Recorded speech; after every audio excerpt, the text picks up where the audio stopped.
Malaikat maut memberitahu Nabi Ibrahim bahawa nyawa anak muda itu akan berakhir pada esok pagi.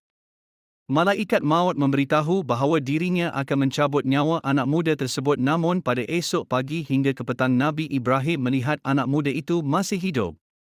Apa gerangan Allah menahan tanganmu untuk tidak mencabut nyawanya? Tanya Nabi Ibrahim.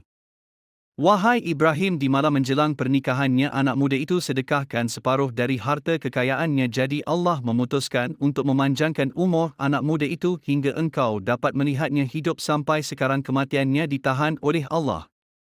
Memajukan dan memundurkan kematian adalah hak Allah.